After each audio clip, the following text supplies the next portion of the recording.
اعوذ باللہ السمیع العلیم من الشیطان اللعین الرجیم بسم اللہ الرحمن الرحیم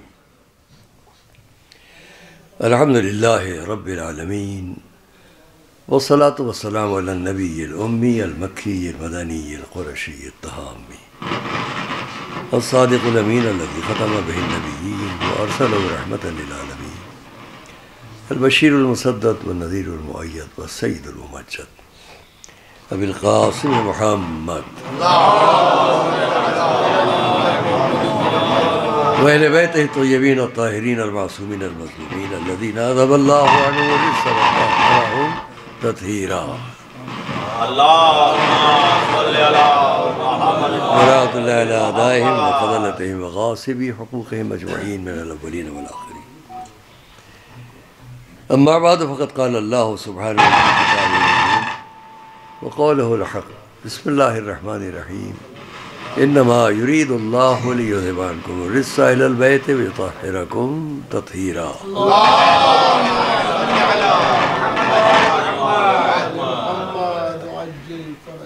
عزیزان گرامی، آپ کے سامنے میں نے سورہ الشورى کی 33ویں آیت کا ایک فقرہ پیش کیا ہے، اور یہ آیت ہمارے آپ کے سب کے لیے، کوئی بھی ایسا شخص نہیں ہے اس ملت میں کہ جو اس آیت سے ربط نہ رکھتا ہو۔ یہ بھی عجب بات ہے کہ ہم اور آپ اپنی تمام نشستوں میں جو کسی بھی وقت اور موقع کے اعتبار سے ہوں، سہارا لیتے ہیں اس حدیث کا جسے ہم حدیث قدسی کہہ لیں، کہ جس میں اس آیت کو ضرور پڑھا جاتا ہے، حدیث قصہ، یعنی دوسری لفظوں میں ہم یہ کہہ لیں کہ ہمارا یہ مجمع دنیا میں جس جگہ بھی ہے وہ اپنا رشتہ طہارت سے رکھتا ہے۔ صلوات محمد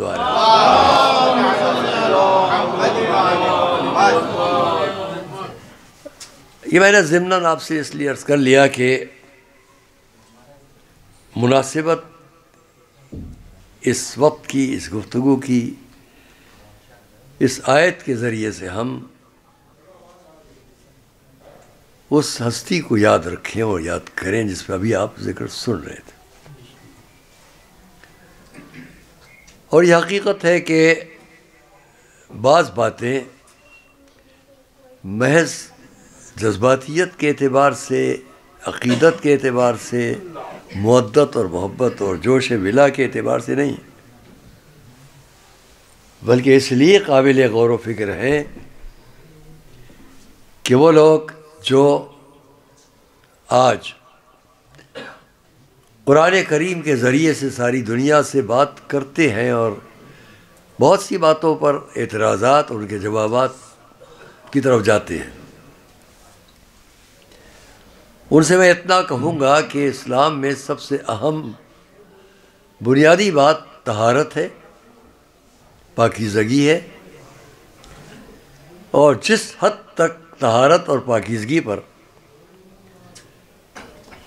ہمارے یہاں اصرار کیا گیا ہے، زور دیا گیا ہے، جن شکلوں، جن کیفیتوں سے، وہ اور جگہوں پر ہمیں نہیں ملیں گی۔ تقابل نہیں ہے، کمپیریزن نہیں ہے، لیکن یہ حقیقت ہے۔ جو بڑے بڑے محققین اسلام پر اپنی رائے قائم کرنے کے لیے تحقیق کرتے رہے اسلام پر، انہوں نے بھی اس کو لکھا۔ بڑے بڑے مستشرقین یورپ نے بھی اس بات کا اعتراف کیا کہ قانون قرآن سے بڑھ کر قانون طہارت کوئی اور کہیں نظر نہیں آتا، طہارت اور پاکیزگی کا قانون۔ عزیزان گرامی، ہمارے اور آپ کے سامنے قرآن کریم صرف ظاہری طہارت کا نام نہیں ہے، بلکہ جب باطنی قرآن باطنی طہارت کی طرف جاتا ہے تو اس سے مراد صرف نفس کی طہارت نہیں ہے، بلکہ ذہن کی بھی طہارت مراد ہے۔ اور جب تزکیے کی بات آتی ہے تو سارے انبیاء اس وقت تک نبوت کے حقدار نہیں قرار پاتے جب تک کہ وہ اس الہی ذمہ داری کو جو ہے دی گئی ہے، تزکیہ، پاکیزہ، پاک کرنا، تمام قرآن کریم کے سارے آیات تزکیہ تزکیہ، یزکیہم یزکیہم بھرا پڑا ہے۔ اس اعتبار سے اگر ہم دیکھیں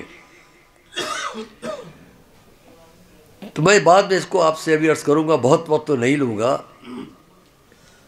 لیکن اپنے بافہم اور منتخب مجمع کے سامنے اتنی بات کروں گا کہ میں نے ایک فقرہ سورہ شورا کی آیات میں سے ایک فقرہ، ایک آیت کا آپ کے سامنے، جسے ہم اور آپ خوب جانتے ہیں، اسے ہم پوری آیت سمجھتے ہیں، پوری آیت نہیں ہے۔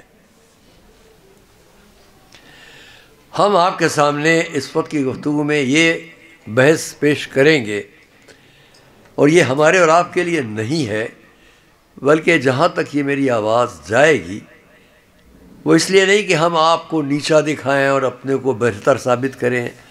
آپ کے تصورات اور تحقیقات اور معاملات اور جو آپ کے تمام تحقیقات کے راستے ہیں ان سب کو ہم نظر انداز کر دیں، اس کے لیے نہیں ہے بات، لیکن تھوڑی دیر تو ہمیں سمجھنا چاہیے۔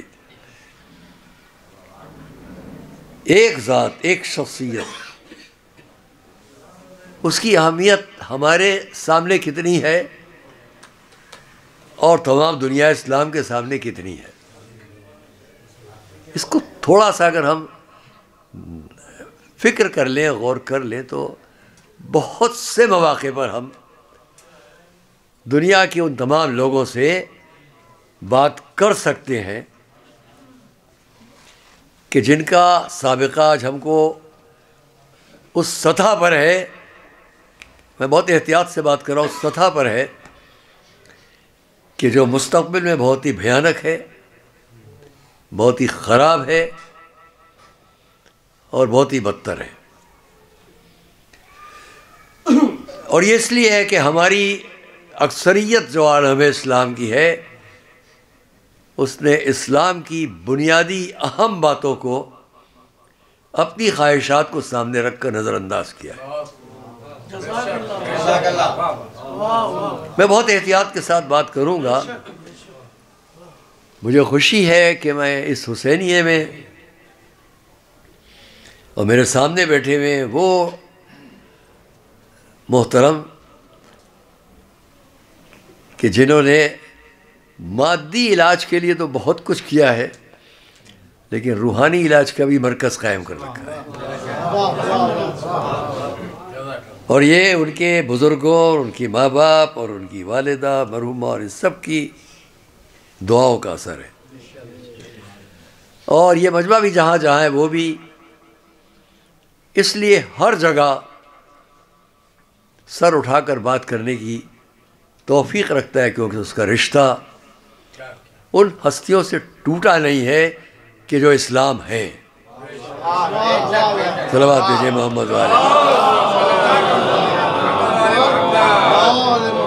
اور اس لیے میں آپ کے سامنے یہ کہوں گا کہ سورہ شورا کی 4 آیات، بلکہ 4 میں سے چوتھی کو چھوڑ کر 3 آیات پر بات کرتا ہوں، اور ان 3 آیتوں سے ہم اس نتیجے تک جائیں کہ ہمارے سامنے قرآن نے کیا دیا اور ہم قرآن کو کہاں تک لے گئے، قرآن ہمیں کہاں لے جانا چاہتا ہے اور ہم قرآن کو کہاں لے جانا چاہتے ہیں۔ اس جملے کی نزاکت پر آپ نے غور نہیں کیا کہ قرآن ہمیں کہاں لے جانا چاہتا ہے اور ہم قرآن کو کہاں لے جانا چاہتے ہیں۔ یہ نقصان صرف اس بات کا ہے کہ حضور کا ارشاد ہے کہ تفسیر بالرائے کرنے والا جہنم میں ہے، اور ہم نے تفسیر بالرائے تو چھوڑ دیں، خود قرآنی آیات کے بارے میں غور و فکر کرنے کی بھی زحمت گوارا نہیں کی ہے۔ آج کی بات نہیں ہے. یہ جملہ آپ کو آج سے تقریباً 1450 برس پیشتر بھی ملے گا کہ جب قرآن کریم کی تفسیر کے بارے میں مفسرین کو یہ لکھنا پڑا احتیاط کرو تفسیر میں، اس لیے کہ اس میں اسرائیلیات شریک ہے. اس وقت اسرائیلی فکر قرآنی تفسیر کو مخلوط کر رہی تھی، تو آج کتنا کر رہی ہوگی. جب کل ان کے پاس کچھ بھی وسائل نہ تھے، آج وسائل ہی وسائل. وسائل میں صرف یہ نہیں دیکھا جاتا ہے کہ سامنے سے ان کے پاس وسیلہ کتنا ہے، یہ دیکھیے کہ جس سے وہ بات کر رہے ہیں اس کے اندر کی صفوں میں انہوں نے کس کس کو لے لیا ہے. ہماری صفوں میں میں اس لیے عرض کر رہا ہوں کہ یہ آج کی بھی اخبار، کل کے بھی اخبار میں آپ نے پڑھا ہوگا، اور یہ میں بہت نازک موضوع ہے، اس میں اس وقت زیادہ نہیں کہوں گا، احتیاطاً کہوں گا کہ مستقبل کو دیکھتے ہوئے ہمارے جو حضرات ہیں، باصلاحیت ہیں، خدا نے توفیقات دیے ہیں، وہ اس پر متوجہ ہو جائیں کہ ہمارے بھارت کے اندر آج نہیں لیکن 10 سال بعد بڑا نقصان سامنے آئے گا اگر آج ہم متوجہ نہیں ہو جاتے ہیں. ایک نئی نسل جو ہے اس کے ذہنوں کو پاکیزگی سے نجاست کی طرف جس طرح لے جایا جا رہا ہے، اس کو ابھی ہمیں دیکھ لینا چاہیے کہ ان کو نجاست کی طرف جانے نہ دیں اور پاکیزگی کی طرف برقرار رکھیں. یہ ہماری آپ کی کوشش ہونا چاہیے. اس پہ آپ ہم سے الگ بیٹھ کر جتنی چاہے بات کر لیں.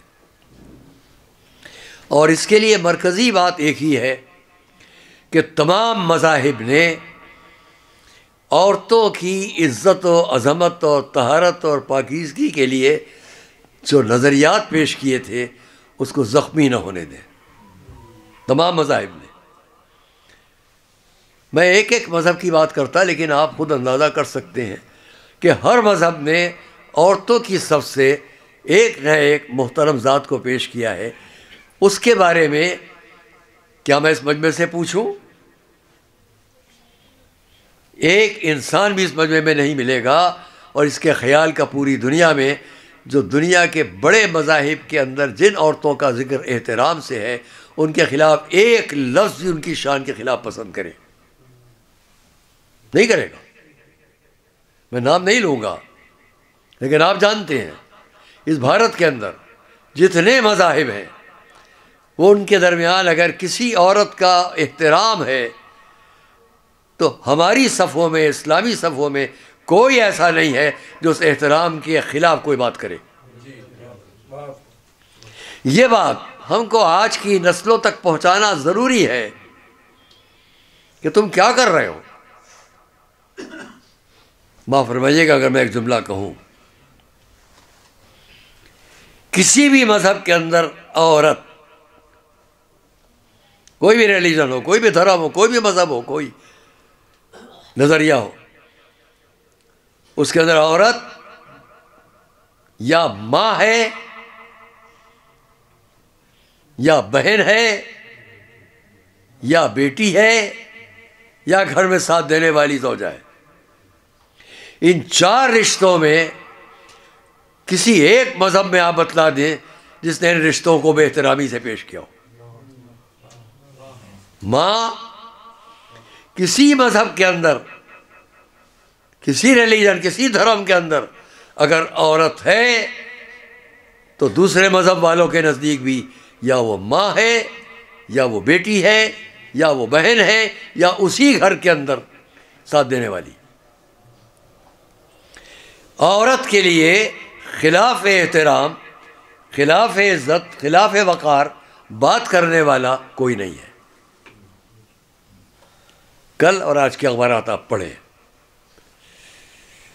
میں اس پر زیادہ نہیں بات کروں گا، لیکن آج کی نئی نسل کے لیے خطرہ محسوس کیا جا رہا ہے کہ وہ آہستہ آہستہ اس زہر کی طرف جا رہے ہیں کہ جو مذہبی تعصبات میں عورت کی بے احترامی کی طرف جا رہے ہیں. یہ بہت خطرناک منزل ہے، اور یہ اس لیے ہے کہ ہم نے خود اپنی صفوں میں، جن کو دنیا کے تمام مذاہب کی صفوں میں قابل احترام انداز میں پیش کرنا تھا، وہاں ہم میں سے اکثریت خاموش ہے۔ اس خاموشی کا نتیجہ یہ ہے کہ جو عظمت اسلامی صفوں سے عورت کے لیے سامنے آنا چاہیے تھی۔ میں اپنے حضور کا ایک فقرہ پیش کر رہا ہوں۔ قرآن اور قرآن کی تفسیر اور قرآن کی عملی زندگی میں حضور کی زندگی سب کچھ ہے۔ حضور کی زندگی سے ایک فقرہ نقل کریں، جتنا چاہے نقل کریں، دنیا کے تمام مذاہب کے سامنے پیش کریں۔ ہمارے ہندو بھائی، کرسچن، جینی، پارسی، بودھ، جو بھی ہو، سکھ، عیسائی، آپ سب جگہ یہ بات کریں، تمام باتوں کو چھوڑ دیں، حضور کا یہی ایک فقرہ بہت ہے۔ 1450 برس پیشتر تقریباً، جب بے احترامی کے کتنے آثار تھے عورتوں کے لیے، اگر اس مثال کو ہم پیش کریں تو بڑا وقت صرف ہوگا۔ بازار عکاس لگتا تھا مکے کی سرزمین پر، اس بازار عکاس پر پلیٹ فارم بنتے تھے، ان پلیٹ فارمز کے اوپر لوگ کھڑو کر کہیں شاعری میں اپنی بات پیش کرتے تھے تو کہیں عورتوں کو لا کر کھڑا کیا جاتا تھا فروخت کے لیے۔ بڑی احتیاط سے کہوں گا، یہ اسلام کے اعلان سے، اس اسلامی زندگی کے اعلان سے پہلے کی باتیں تھیں جو حضور کی اعلان نبوت کی زندگی تک سامنے آئیں۔ ڈائز، پلیٹ فارم، عورتوں کو لا کے کھڑا کیا جائے اور ان کے خصوصیات بیان ہو کر فروخت کیا جائے۔ حضور کی وفات کے بعد 50 سال نہیں گزرے ہیں، صرف 50 سال کے اندر پھر وہی منظر سامنے ہے۔ اسپین، افریقہ، ٹرکی، ایران، یعنی کتنی جگہوں پر اسلامی لشکر جاتے تھے۔ فتح یابی کے بعد وہاں کے شرفاء کے خاندانوں سے کنیز بنا کر عورتوں کو لایا جاتا تھا، اور نام نہاد تخت پر بیٹھنے والے، جن کو ہم حاکم کہہ لیں، وہ خلیفہ کہیں، ان کے سامنے لا کر پیش کیا جاتا تھا۔ قیمت کا فرق ہوتا تھا، اسپین والی اس قیمت پر ہے، افریقہ والی اس قیمت پر ہے، ترکی اور ایران والی اس قیمت پر ہے۔ کیا فرق رہا؟ یہ میں یوں ہی نہیں کہہ رہا ہوں، تمام تاریخوں کو سامنے رکھ کے بات، کیا فرق رہا؟ حضور کے اعلان نبوت سے پہلے یہودی قوم پر ہم اعتراض کرتے ہیں کہ جہاں وراثت میں، میراث میں باپ کے مر جانے پر اس کی بیویاں اولاد میں تقسیم ہوتی تھی، تو اس کے بعد کیا ہو رہا تھا؟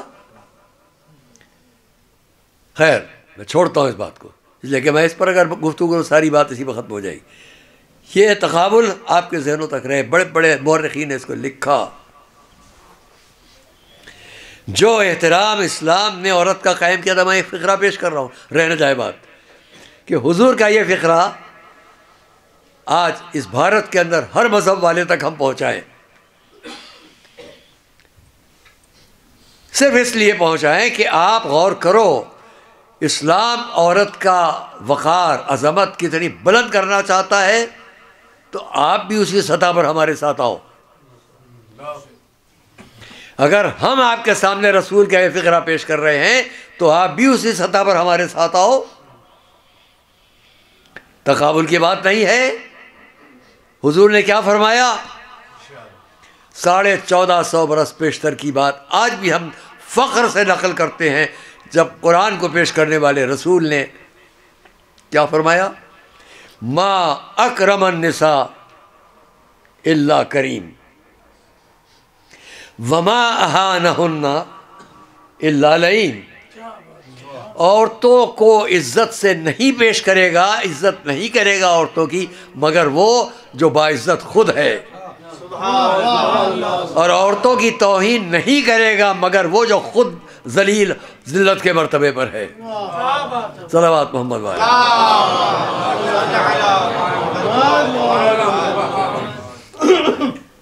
ہم خالی اسی ایک فقرے کا نمونہ بنا کے پیش کریں، بہت ہے. آئیے، کیوں پردے پڑتے چلے گئے؟ اسلام کی پیش کی ہوئی اس کیفیت کو، اس ذہنیت کو، اس اعتقاد کو، اس یقین کو، اس تبلیغ کو، اس ترویج کو کیوں چھپایا جاتا رہا؟ آئیے ہم اس کو نمایاں کریں اس بزم کی مناسبت سے، اس مجلس کی مناسبت سے. سورہ شورا کی اس آیت پر بھی بات ہوئی. اس آیت پر بھی یہ بات ہوئی کہ انما یرید اللہ، اللہ نے بس ارادہ کر لیا ہے اہل بیت رسالت کہ آپ سے ہر رجس کو دور رکھے اور آپ کو ویسا پاک رکھے جیسا پاک رکھنے کا حق. کہیں بات ایک خاص شخصیت کی طرف رہ نہ جائے، عام کر دو. عام کر دینے کے لیے طریقہ اختیار کیا گیا کہ نہیں جناب یہاں سب ازواج مراد ہیں. ازواج مراد ہیں، اس پر حضرات علماء تشریف فرما ہیں. یہ سب حضرات اس پر بڑی بحثیں کر چکے ہوں گے، پڑھ چکے ہوں گے، دیکھ چکے ہوں گے. میں آپ حضرات کے لیے عرض کروں، ازواج کے ہجوم میں اس انتہائی پاکیزہ مرکزی ذات کو چھپا دو کہ جس سے ساری دنیا کے سامنے طہارت اپنے پورے معراج کے ساتھ سامنے چاہے. صلوات بھیجے محمد علیہ. ازواج کے ہجوم میں حضور کے لیے اس پر نہ جائیے گا کہ ازواج ہجوم. 9 ازواج میں سے ایک میری شہزادی کی مادر گرامی، باقی 8. یہ کیوں اتنا ہے اور کیوں رہ گیا اور کیا، اس پر چھوڑیے، یہ بات کی بات ہے، یہ یہاں بات کرنے کی بات نہیں. میں اپنی بات کہہ لوں کہ اگر ہم اس پر غور کریں، قرآن کریم کی ان 3 آیات پر غور کر لیجئے، بات سامنے آ جائے گی. سلام تو لائیے مولانا، ایک صلوات بھیجیے مولانا.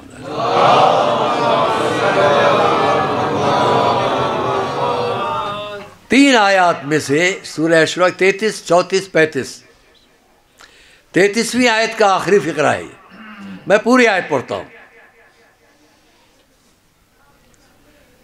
پوری آیت آپ کے سامنے پیش کی جائے گی کہ جس کے اندر اس بات کو کہا گیا، ازواج رسالت سے خطاب کر کے اپنے گھروں میں بیٹھی رہو، وَقَرْنَ فِي بُيُوتِكُنَّ. اس فقرے تک آئیے. میں پھر کہہ دوں کہ تقابل کے لیے نہیں پیش کر رہا ہوں، کسی کو کم ثابت کرنے کے لیے نہیں کہہ رہا ہوں، لیکن جو میرا موضوع ہے کہ جس ذات کو ہم پیش کرتے دنیا کے سامنے پورے شد و مت کے ساتھ، پورے اعتقاد کے ساتھ، پورے ایمان کے ساتھ، پورے یقین کے ساتھ، تو آج ساری دنیا کے رجحان اسلام کی طرف کیا ہوتے؟ وہاں ہم نے اپنے خواہشات کے اعتبار سے. تو میں انہی سے پوچھتا ہوں، سورہ شورا کی اس آیت پر غور کیے. وَقَرْنَا فِي بُيُوتِكُنَّ وَلَا تَبَرَّجْنَا تَبَرُّجَ الْجَاهِلِيَّةِ الْأُولَى وَأَقِمْنَا الصَّلَاةَ وَآتِينَا الزَّكَاةَ وَأَطِعْنَا اللَّهَ وَرَسُولَهُ إِنَّمَا يُرِيدُ اللَّهُ لِيُذْهِبَ عَنْكُمُ الرِّجْسَ أَهْلَ الْبَيْتِ وَيُطَهِّرَكُمْ تَطْهِيرًا.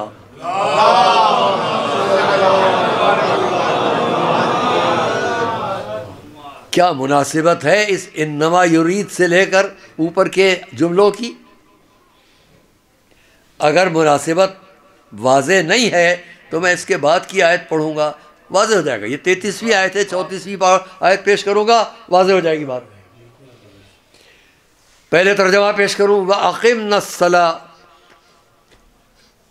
اور اپنے گھروں میں بیٹھی رہو وَقَرْنَ فِي بُيُوتِكُنَّ، اپنے گھروں میں بیٹھی رہو. عادت نہیں ہے میری، لیکن ذہن میں ایک بات آ گئی تو کہہ لوں. اچھا ازواج مراد ہیں، ازواج مراد ہیں، تو اس آیت کا سب سے پہلا فقرہ اپنے گھروں میں بیٹھی رہو ہے مناسبت؟ صلوات محمد والے ہو.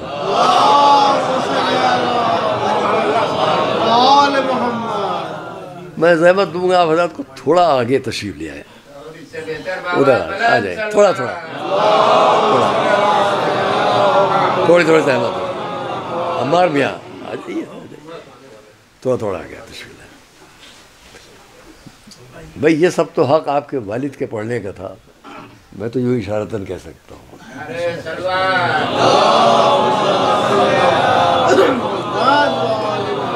وَأَقِمْنَا الصَّلَاةَ، اپنے گھروں میں بیٹھی رہو. وَقَرْنَ فِي بُيُوتِكُنَّ، اپنے گھروں میں بیٹھی رہو. وَلَا تَبَرَّجْنَا تَبَرُّجَ الْجَاهِلِيَّةِ الْأُولَى، شروع میں جو جاہلیت کا زمانہ تھا اس وقت کا بناؤ سنگار مت کرو.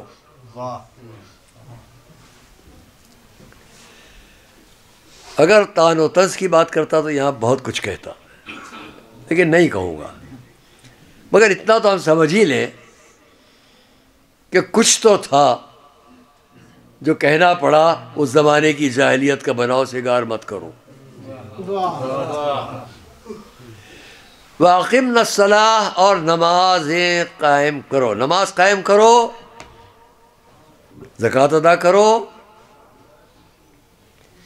اللہ اور اس کے رسول کی اطاعت کرو. یہاں تک بات ختم. کیا اس بات کا کوئی ربط ہے اس بات سے؟ بے شک اللہ نے ارادہ کر رکھا ہے آپ لوگوں کے لیے اہل بیت رسالت کے، آپ کو ہر طہارت کی منزل پر رکھے اور آپ کو ہر کثافت سے دور رکھے. کثافت سے دور رکھے، ہر رجس سے دور رکھے. رجس نجاست کو نہیں کہتے، رجس کثافت کو کہتے ہیں.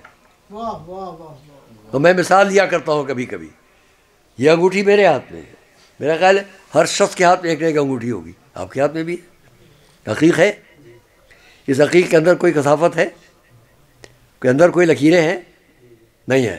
اگر ہوتی تو آپ کیا کہتے؟ یہ کثافت ہے. نگینے کے اندر جو اس کی رگیں ہوتی ہیں ان کو دیکھ کر کہہ دیا تھا اس میں کثافت ہے. کیا وہ کثافت نجاست کہلائے گی؟ پتھر کے اندر جو رگیں ہیں جو نقش و نگار ہیں وہ اس کی کثافت کہلائے گی. کیا وہ کثافت نجاست کہلائے گی؟ نہیں. تو اس نے تو یہ کہا کہ ہم تو اتنی کثافت بھی نہیں چاہتے. اب زمانے جاہلیت کا بناؤ سنگار اور سامنے کثافت کا بھی نہ ہونا، دونوں میں کیا تقابل ہے؟ صلوات بھیجے محمد والے.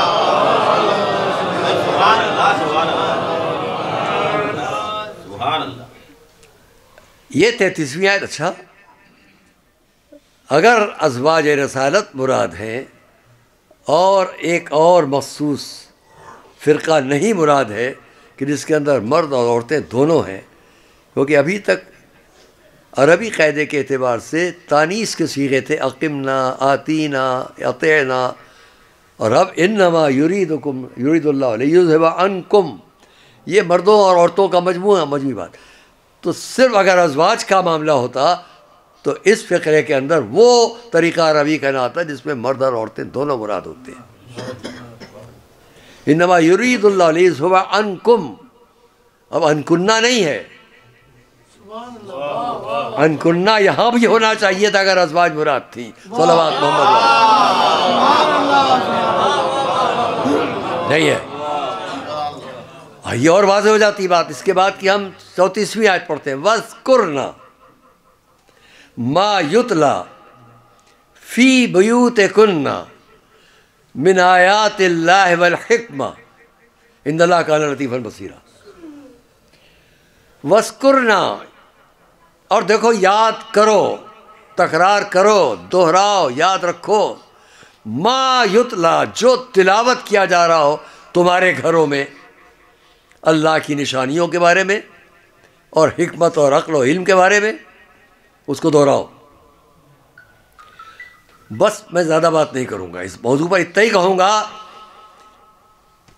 کہ ازواج سے بات شروع ہوئی، ازواج ہی سے خطاب ہے۔ وَاذْكُرْنَ، اور یاد کرو، ما یتلا، جو تلاوت کیا جائے تمہارے گھروں میں اللہ کی نشانیاں اور اس کی حکمت کے بارے میں۔ اس سے یہی پر واضح ہو جاتا ہے کہ کچھ وہ لوگ ہیں جن سے کہا جا رہا ہے یاد کرو، اور کچھ وہ لوگ ہیں جو یاد کرا رہے ہیں۔ یاد کرانے والے کون اور یاد رکھنے والے کون؟ یہاں پر میں تھوڑا سا وقت آپ کا لے لوں، ذرا غور تو فرمائیں آپ۔ میں نے شروع میں کہا جتنے انبیاء آئے عقل و حکمت، تزکیہ نفس، اس کی سندوں کے ساتھ آئے۔ اب خیال کیجئے جب ہمارا رسول بھی آیا تو حضرت ابراہیم اور اسماعیل نے بھی اگر دعا کی تھی تو یہی ربنا وابعث فیہم رسولا منہم یتلو علیہم آیاتک ویعلمہم الکتاب والحکمۃ ویزکیہم، اور بعد میں 2500 سال کے بعد جواب بھی آیا تو یہی جواب آیا، هو الذی بعث فی الامیین رسولا منہم یتلو علیہم آیاتنا ویزکیہم ویتلو علیہم آیاتنا والحکمۃ۔ ہم نے اس کو بھیجا ہے کہ جو تزکیہ نفس کرتا ہے، ہماری نشانی اور حکمت کی تعلیم دیتا ہے۔ بہت واضح ہو جائے گی بات عزیزان گرامی اگر میں اس بات کو عرض کروں۔ تھوڑی توجہ کیجیے گا۔ قرآن کریم 114 سورے، 114 سوروں میں تقریباً 86 سورے مکے میں نازل ہوئے، 28 سورے مدینے میں آئے۔ بہت واضح، پہلی بات عرض کر رہا ہوں، پہلی بار اس بات کو آپ سامنے پیش کر رہا ہوں۔ 86 سورے قرآن کے مکے میں آئے، ان میں سے اکثر سوروں میں یتلو علیہم آیاتنا ویزکیہم، نشانیوں کی تلاوت، نفس کی پاکیزگی۔ 86 سورے مکے میں، 28 سورے مدینے میں۔ یہ تو بتلاؤ جو 86 سورے مکے میں آئے تھے وہ کس زوجہ کے گھر میں آئے تھے؟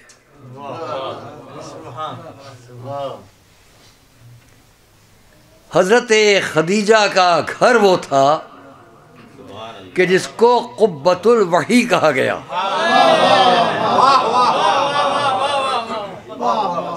اس کا مقصد یہ ہوا کہ اس گھر میں جو لوگ تھے وہ قرآن کے 86 سوروں کے گواہ تھے۔ اب یہیں سے پہچان لو کہ وہ ازواج کون تھیں جو مکے تک ساتھ تھیں، اور وہ ازواج کون تھیں جو مدینے سے ساتھ ہوئیں۔ جو مدینے سے ساتھ ہوئیں وہ ان 86 باتوں سے بے خبر تھی کہ جس کی گواہ اکیلی سیدہ تھی۔ صلوات محمد وآلہ محمد، ایک اور صلوات محمد وآلہ محمد۔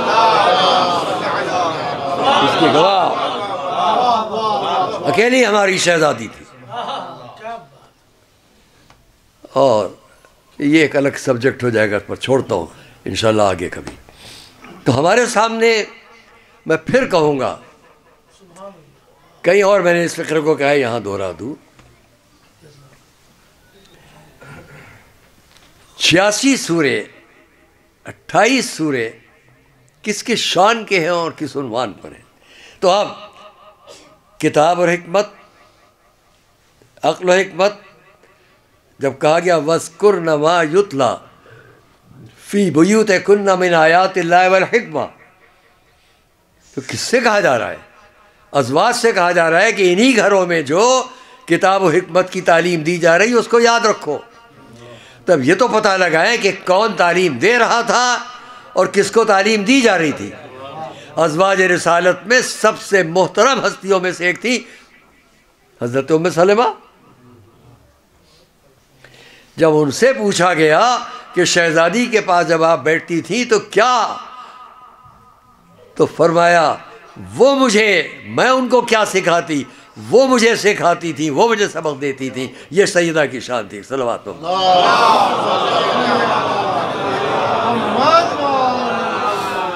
اور اس لیے عزیزان گرامی، ہماری اور آپ کی اس تاریخ کو اگر ہم سامنے رکھیں کہ خود جناب خدیجہ کی وفات کے بعد، جس کو میں نے کہیں اور کہا یہاں دہرا دوں، 8 ازواج، 8 لکھنؤ کا مجمع ہے. جہاں بھی یہ بات ریکارڈ ہو کے جائے، نیٹ پر جائے، سب سے گزارش ہے، ایک رشتہ گھر کے اندر بڑا نازک مانا جاتا ہے. جتنے رشتے بھی ہوں ان کے اندر ایک رشتہ بہت نازک مانا جاتا ہے، جہاں سوکن اور سوتیلے پن کا رشتہ آ جائے بہت نازک مانا جاتا ہے. بڑی احتیاط سے زندگی گزاری جاتی ہے کہ کوئی فرق نہ آنے پائے، ہے کہ نہیں؟ سوکن اور سوتیلے پن کا رشتہ نازک مانا جاتا ہے. اس سے بڑھ کر کسی کی طہارت نفس، طہارت کردار، طہارت عمل کا ثبوت اور کیا ہوگا؟ ایک اکیلی ذات اور ان 8 شخصیتوں کے درمیان زندگی، جن میں سب سے سوتیلا رشتہ ہے کہ نہیں؟ سب سے سوکن اور سوتیلا والا رشتہ، سوتیلی ماں یہ، سوتیلی ماں یہ، سوتیلی ماں یہ، سوتیلی ماں یہ، اتنی ماؤں کے درمیان ایک بیٹی. مجھے تاریخ میں کہیں دکھا دے کوئی کہ کسی نے کبھی سیدہ کے بارے میں کوئی شکایت کی ہو. صلوات محمد و آل محمد پر سب مل کر ایک صلوات محمد و آل محمد. کوئی شکایت؟ ایک فقرہ دکھاؤ کہ یہ کیا کیا. اچھا دوسرا رخ بھی ہے، اگر ان کی طرف سے کوئی شکایت نہیں ہے تو کہیں سیدہ ہی کے کردار میں دکھا دو کسی کے لیے شکایت کر دی ہو، جبکہ بڑے مواقع تھے. لیکن دونوں طرف سے خاموشی. یا تو اس کا اقرار ہے کہ رسول نے فرما دیا ہے یہ جنت کی عورتوں کی سردار ہے، اب اس کے سامنے کچھ نہ کہنا ورنہ وہاں کا حق ختم ہو جائے گا. صلوات محمد والے. اگر بات پہنچ رہی ہے تو سب مل کر صلوات پڑھیں.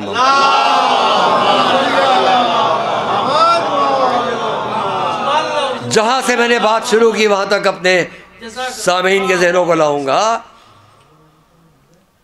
کہ اگر ہم دوسروں کے سامنے، ساری دنیا کے سامنے، یہیں پر بات کو روک کر اتنا کہوں گا، رسول، سارے عالم اسلام سے پوچھوں گا رسول آپ کے لیے کون ہے؟ ہمارے رسول ہماری قوم، ہماری امت کے لیے کیا ہے؟ باپ. ساری امت کے باپ کون؟ رسول. اچھا یہ تو ساری امت کے باپ، جو ان کے ساتھ ہیں وہ سب امہات المسلمین، مسلمانوں کی ماں.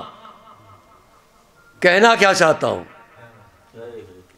وہ باپ، یہ 9 مائیں، 9 میں 1 ماں دنیا میں نہیں، 8. خدا را کم سے کم اسی پر غور کر لو کہ اتنی ماں اور ایک باپ سے تمہیں کیا ملا؟ ایک بیٹی کے سوا، ایک بیٹی کے سوا کیا ملا؟ اتنی بڑی نعمت جس سے ملی ہو اس کی بھی اگر قدر نہ ہم کر سکے تو نہ رسول کی قدر ہے نہ امہات مسلمین کی قدر ہے. صلوات محمد و آل محمد. کسی کی قدر کیا میں بیان کروں کیا قدردانی ہوئی؟ عزیزان گرامی، میرا وعدہ تھا کہ میں اس سورہ کی 3-4 آیتوں تک پہنچاؤں گا، آپ کے بات کو یہیں پر چھوڑتا ہوں، کیونکہ اس کے بعد کی آیت 35ویں آیت ان المسلمین والمسلمات والمؤمنین والمؤمنات والقانتین والقانتات والصادقین، سب میں پورے آیت میں جو 10 یا 11 صفتیں بیان کی گئی ہیں ان میں دونوں کا ذکر ہے. یہاں دونوں کا ذکر، اس سے اوپر اس کے اوپر جائیں. میں نے اس کو کہیں پڑھا ہے، ابھی یہاں آپ کے سامنے دہرا دوں اپنے اس محترم مجمع کے سامنے، تاکہ یہ بات پتہ نہیں پھر کب موقع ملتا ہے. 1,24,000 انبیاء، 1,24,000 انبیاء.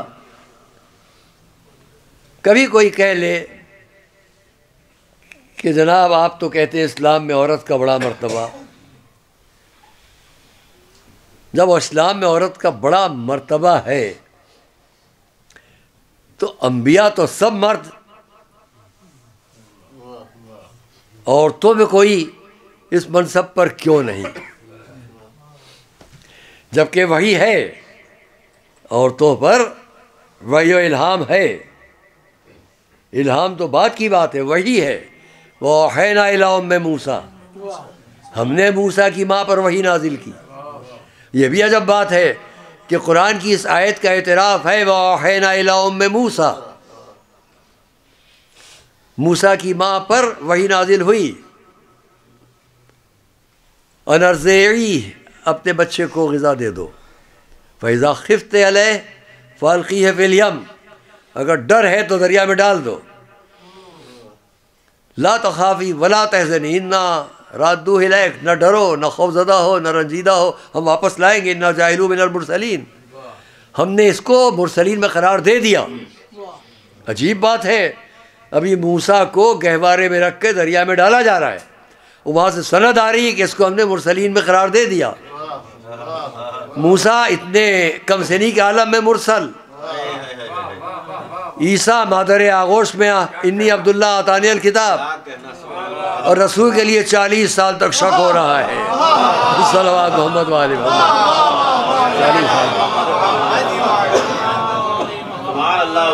اور ابھی میرے ساتھیوں نے پڑھا کہ کیا خبر تھی کہ کل آئے گا رضوان لے کر لباس، اس کی منشا، اس کی مرضی کی خبر. جس نے پڑھا بھی اس کا ثبوت سورہ تکویر کی آخری آیت تک چلے جائیے، مل جائے گا. وما تشاؤون الا یشاء اللہ رب العالمین، تم تو خود کچھ چاہتے ہی نہیں سوائے اس کے جو اللہ چاہتا ہے. انہیں معلوم ہے ہم جو چاہ لیں گے وہاں سے پورا ہوگا. صلوات محمد والے.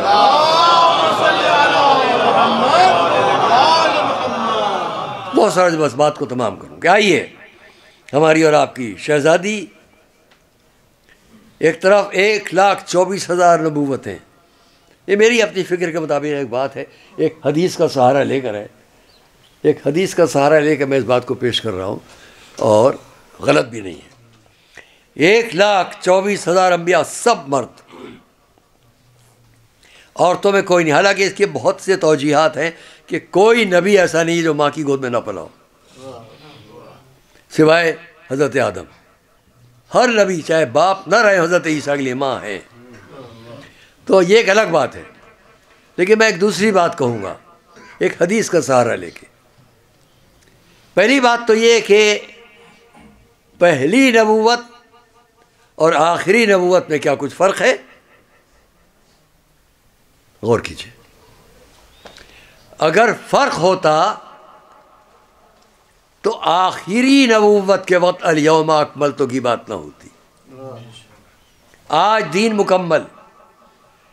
تو جب دین مکمل ہوگا تب ہم یہ کہیں گے، قرآن کی آیت ہے یسألونک عن الاہلہ، یہ ہلال ماہ کے بارے میں سوال ہوتا ہے. ہلال چاند کے ایک ٹکڑے کو کہتے ہیں. بدر کامل جب پورا چاند ہو جائے تو ہلال ٹکڑے ٹکڑے مل کر پورا ایک چاند، اب وہ بدر کامل ہے، اب وہ قمر ہے، اب وہ چاند ہے. ٹکڑے ٹکڑے مل کر 14 ٹکڑے ہو گئے تو بدر کامل. یوں ہی میں کہوں گا کہ جب 1,24,000 انبیاء کا سلسلہ آیا اور ہمارے نبی تک آ کر مکمل ہوا تو اب کہیے کہ پوری نبوت ایک کیفیت میں. اب اس کو 1,24,000 مانے یا ایک ہی نبوت مانے. میری اس بات پر بہت سے ذہنوں کو الجھن پیدا ہوگی، لیکن میں ابھی عرض کروں 1,24,000 انبیاء کی نبوتیں ہمارے نبی پر آ کر کامل. اب یہ کہا جائے گا نبوت کامل کمال کی شکل میں آئی، کیونکہ ثبوت میں حضور کا قول ہے کہ میں اس وقت بھی نبی تھا جب آدم مٹی اور پانی کے درمیان تھے، تو اس وقت بھی نبی، آخر میں بھی نبی. تو نبوتوں کا تکملہ ذات حضور پر. اس لیے آپ یہ کہہ لیے کہ ایک مکمل نبوت جس کے اندر یہ اجزاء کہلائیں گے. یہ مردوں کی شکل میں ہمیں 1,24,000 ٹکڑوں میں آ کر جب مکمل ہو گیا ہمارے حضور کے دور میں، تب یہ مکمل نبوت ایک. اب اس کو الگ الگ نہ جوڑیے، ایک ہے نا. اب میں اس کے مقابلے میں ایک بات کہتا ہوں. حضور نے فرمایا، حدیث کا سہارا لے کے بات کر رہا ہوں، ابنتی فاطمہ، میری بیٹی فاطمہ، ما تکاملت النبوہ لنبی حتی اقر بفضلها و محبتها. کسی نبی کی نبوت اس وقت تک کامل نہیں کی گئی جب تک کہ اس نے فاطمہ کی محبت اور فضیلت کا اقرار نہیں کر لیا. صلوات محمد و آل محمد. اب یہ فرق نہ قائم کیجیے گا مرد ادھر عورتیں کہاں. بھائی یوں کہہ لیے وہ سب 1,24,000 مل کر ہمارے رسول پر مکمل، اور ساری عصمتیں آ کر ہماری سیدہ پر مکمل. صلوات محمد و آل محمد.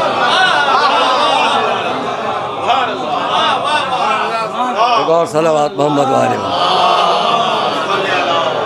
اگر ہم نے اس عظمت کو اور اس فضیلت کو عملی شکل میں، ہماری معصومہ، ہماری شہزادی، بہت وقت آپ کا نہیں لوں گا، اس لیے بس اتنا اور عرض کر لوں. آج کی سائنس کی دنیا کے لیے بھی مفاتیح میں جائیں، جہاں نمازیں ہیں، جہاں معصومہ کی نماز ہے، اس نماز کا ایک فقرہ نقل کر رہا ہوں. پوری تاریخ میں ڈھونڈ ڈالیے، آج کے بھی بڑے بڑے ماہرین سے پوچھئے. دعاؤں میں بہت سے فقرے ایسے ہیں جس کو میں اگر نقل کروں تو آج کی اس علمی زندگی میں ان کی تصدیق ہوتی ہے. ان کو نقل نہیں کروں گا، موضوع بدل جائے گا. مگر شہزادی کا ایک فقرہ نقل کر دوں اپنے نوجوان بچوں کے لیے. مفاتیح الجنان، نمازیں جہاں شروع میں، یہ نماز رسالت پاک، نماز مولا علی، نماز شہزادی کی نماز، اس کے اندر کا ایک فقرہ آپ دیکھیے گا جا کے. سبحانک یا من ترى اثر النمل فی الصفا. ترجمہ کروں، کتنا پاک پاکیزہ ہے رب تو، جو چیونٹی کے پیروں کے نشان بھی پتھر پر دیکھ رہا ہے. کیا آج تک کسی نے کہا ہے اس بات کو؟ کیا آج تک کسی نے سوچا ہے کہ چیونٹی جب پتھر پر بھی چلے تو اس کے پیروں کے نشان ہوتے؟ یہ ہے وہ جو ادھر کا علم لیے ہوئے ہے اپنے بابا کے ساتھ، اس لیے وہ دیکھ رہی ہے اونٹی کے چیونٹی کے چلنے کے نشان قدم کو بھی، تو تعریف کر رہی ہے اپنے رب کی. باقی علوم پر کتنی نظر ہوگی. اگر ہم دنیا کے سامنے شہزادی کی عزت و عظمت کو پیش کریں، جس نے اپنے بابا کے ساتھ جو زندگی گزاری، صرف 3 مہینے چند دن بعد رسالت، اور اتنی کم سنی میں، جتنی کم سنی شہزادی کی ہے، اس پہ کون سا وقت ہے جس کو ہم اور آپ جائزہ لیں کہ جو سکون سے بیٹھ کر، راحت سے بیٹھ کر علم کی باتوں پر غور کرنے کا تھا. ایک فقرہ کہنے جا رہا ہوں اپنے مجمع کے سامنے. دیکھیے مکے میں رسول شیب ابی طالب میں 3 سال تک انتہائی کم سنی میں ہماری شہزادی نے کتنے مصائب دیکھے. گرمی، کھانے اور پانی کی زحمتیں، راتوں کو دشمن کے آ جانے کا خوف. اسی سے اندازہ کریں جو کم سن بچی اپنے ماں باپ کی آغوش میں رہ کر کم سنی میں اتنے مصائب دیکھ رہی ہو، اس کا کردار کیا بن رہا ہوگا. وہ کیا کچھ نہیں حاصل کر رہی ہے اگر دنیا کی نظر سے بھی دیکھو. آگے بڑھیں، وہ وقت آ جاتا ہے کہ ہماری شہزادی نے اپنی ماں کی بھی رحلت کو دیکھا. نانا، ماں، یہ مصائب، اور پھر اب وہ مصیبت کا وقت آیا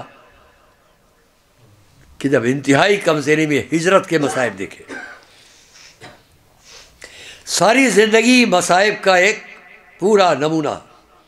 ہجرت، نئی جگہ مدینہ، بزرگوں کے سارے آثار چھوڑے.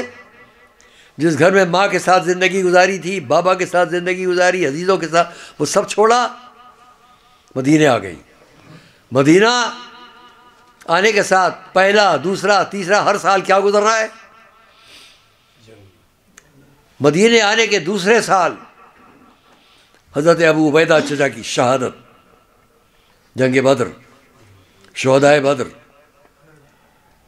جنگ احد تیسرا سال آنے کے ساتھ کم سنی. ادھر عروسی، امام حسن کی ولادت، امام حسین کی ولادت، اور اب یہ بھی میدان جنگ کے مناظر. جب مکے میں تھی تو بابا کی پشت کے اوپر سے اوڑھیے اڑا رہی ہیں. کم سن شہزادی پہنچ رہی ہیں. یہاں میں پوچھنا چاہتا ہوں عالم اسلام سے کہ اگر اور بھی بیٹیاں تھیں تو ان کا بھی کہیں تو ذکر لائیے. جب رسول محمد صاحب آ رہے ہیں تو کوئی تو آئے. شہزادی ہیں، پشت پر سے اس اوجھڑی کو ہٹا رہی ہیں جو مذاق میں رکھ کر لوگ ہنس رہے ہیں. بد دعا دے رہی ہیں شہزادی. مدینے میں آ گئی. یہ شہادت، احد، حضرت حمزہ، یہ شہادتیں، اور پھر یہی مسلسل واقعات ہیں. یہاں تک کہ وہ وقت بھی آ جاتا ہے اس تمام مصائب کے دور میں. آپ اندازہ کریں کہ میں اس کے آگے آپ کو متوجہ نہیں کروں گا، آپ خود جانتے ہیں متوجہ اس پوری بات سے. گھر سے نکل کر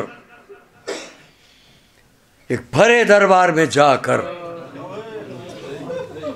اپنے حق کو پیش کرنا اور ان الفاظ میں پیش کرنا کہ وہ خطبے دونوں آج بھی تاریخ فصاحت و بلاغت و طلب حق کا نمونہ ہے. کہاں سے سیکھا؟ ابھی آپ سن رہے تھے میرے کسی بھائی کا شعر کہ لہجہ مگر خطابت فاطمہ کی ہے. ابھی آپ سنا رہے تھے.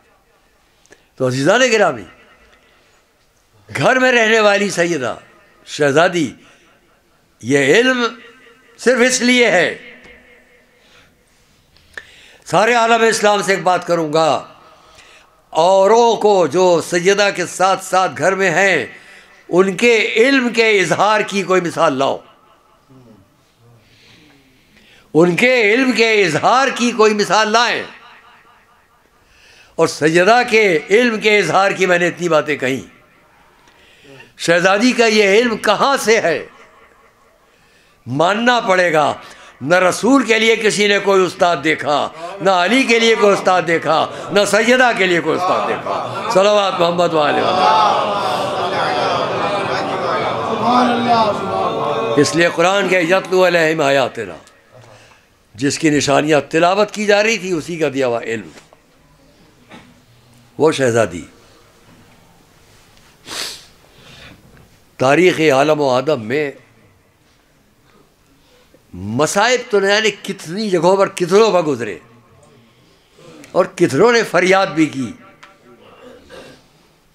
لیکن کیا اس شعر کی کہیں مثال ہے؟ بعض اشعار اپنے اثر کے حساب سے اتنی شہرت پا جاتے ہیں کہ وہ تاریخ کا جز بن جاتے ہیں. جیسے شاہ معین الدین چشتی کے اشعار، ان کے 2 شعر کہ حقہ کے بنا لا الہ مشہور ہوا پوری دنیا، ان کے پورا دیوان میرے پاس ہے. شاہ معین الدین چشتی کا پورا دیوان ہے میرے پاس، لیکن کوئی شعر مشہور نہیں جتنا یہ قطعہ. تو کسی کا کوئی کلام اتنا اثر کرتا ہے کہ وہ صدیوں میں تاریخ کا حصہ بن جاتا ہے. ویسے ہی دنیا کی انسانی صفوں کے اندر عورتوں میں کتنی جگہوں پر مصائب ہیں، لیکن کسی عورت کے فقرے نے تاریخ میں وہ جگہ نہیں بنائی جو ہماری اور آپ کی شہزادی. دہراؤں، صبت علیہ مصائب.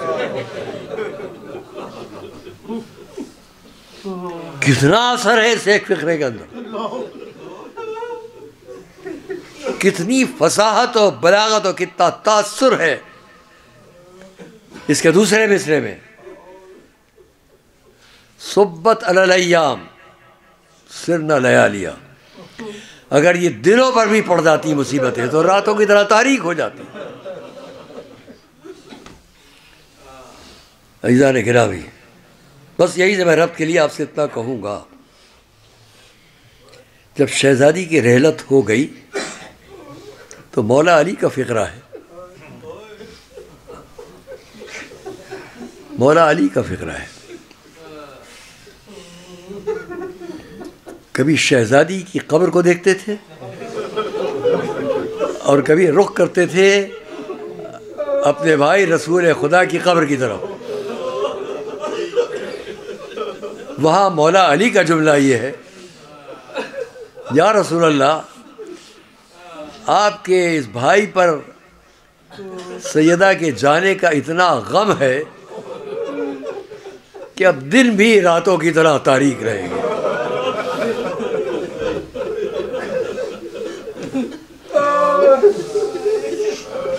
حق ادا ہو آج کی شب کا، اس حسینیے کا، آپ کے اس اجتماع کا، اس لیے میں چند لفظیں کہہ لوں.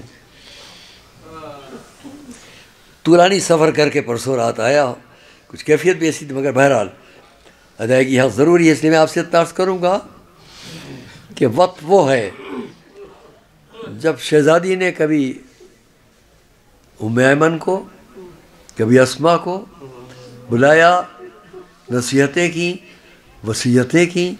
ان تمام باتوں کو ترک کرتے ہوئے اتنا کہوں گا، بالآخر اتنا کہ ذرا علی کو بلوا لو. ابو الحسن مولا علی کو بلواؤ.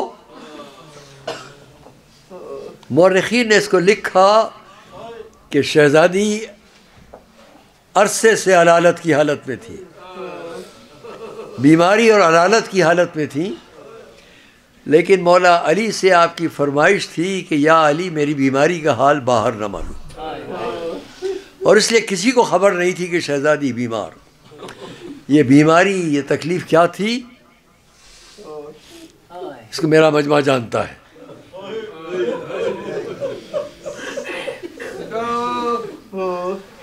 کیا قدر کی گئی تھی، جس کی کوئی شکایت ازواج رسالت میں کسی کے لیے نہ ہو، اور جس کے لیے کوئی شکایت ازواج رسالت میں کسی کی نہ ہو.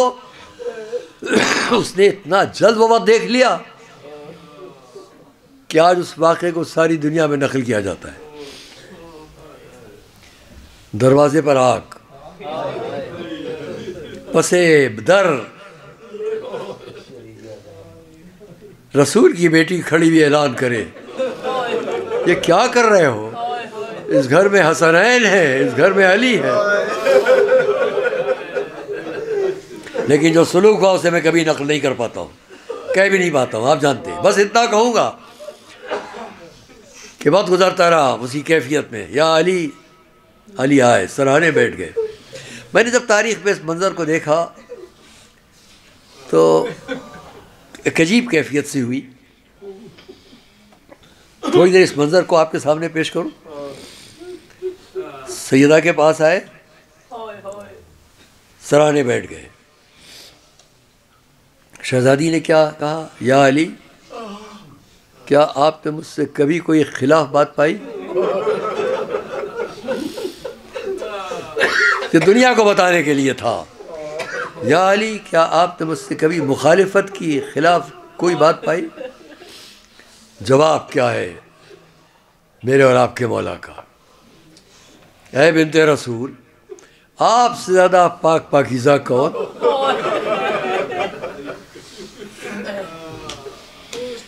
اللہ سے خوف کرنے والی آپ سے زیادہ کون؟ پھر فقرہ تاریخ کا ہے کہ کچھ دیر میں اس تمام گفتگو کو چھوڑتے ہوئے کہ کچھ دیر نہ گزری تھی کہ یہ بھی منظر تاریخ کا عجب ہے کہ ادھر سیدہ کی آنکھوں سے آنسو بہ رہے تھے، ادھر علی کی آنکھوں سے آنسو بہ رہے. میں نے تاریخ میں منظر کہیں نہیں دیکھا کہ علی کی آنکھوں سے آنسو بہ رہے. میرے اور آپ کے مولا کی آنکھوں سے بہتے ہوئے آنسو مجھے اسی جگہ دکھائی دی. اور پھر شہزادی نے وصیتیں کی، مولا علی نے ان وصیتوں کو سنا، اور اس کے بعد ایک عجب جملہ آپ نے فرمایا، اے بنت رسول. یہ جملہ بڑا قیمتی ہے جو مولا علی فرما رہے ہیں. اے بنت رسول، جو سنے گا اس کے دل پر چوٹ لگے گی. علی بیٹھے ہیں، سیدہ لیٹی ہیں، بس آخر وقت ہے، وصیتیں ہیں. ان وصیتوں میں دونوں کی آنکھوں میں آنسو ہیں. مولا علی جیسا صابر، شجاع، بہادر انسان ایک مرتبہ پلٹ کے کہتا ہے، اے بنت رسول، یہ بتائیے کہ آپ کے بعد مجھے تسلی دینے والا کون ہوگا؟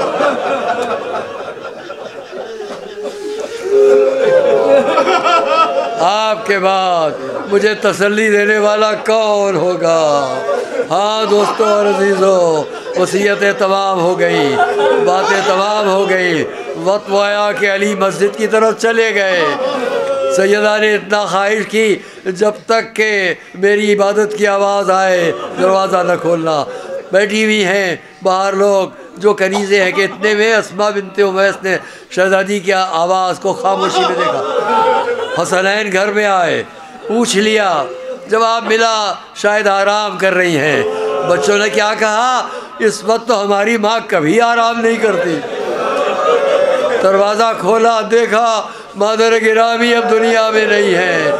گئے، جا کر بابا کو خبر کی. علی گھر میں آئے. آنے کے بعد وہ انتظام ہوا. وہ آخری چند جملے ہیں. شہزادی کی وصیت کے مطابق سارے انتظامات علی کر رہے ہیں کہ اتنے میں علی کے چیخ مار کر رونے کی آواز.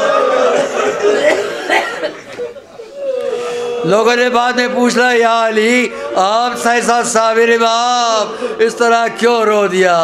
جواب میں جو کچھ فرمایا، میں نے سیدہ کے پہلو پر نشان دیکھا. ہاں عزیزو دوستو، وقت آیا کہ سیدہ کو لے جا کر علی نے سپرد کرنا چاہا. یہاں بھی بڑے دردناک فقرے ہیں. جب قبر کے سپرد کرنا چاہا کہ آواز آئی، دو ہاتھ بلند ہوئے، لاؤ میری امانت مجھے دے دو. میرے آپ کے مولا کا فقرہ کیا ہے؟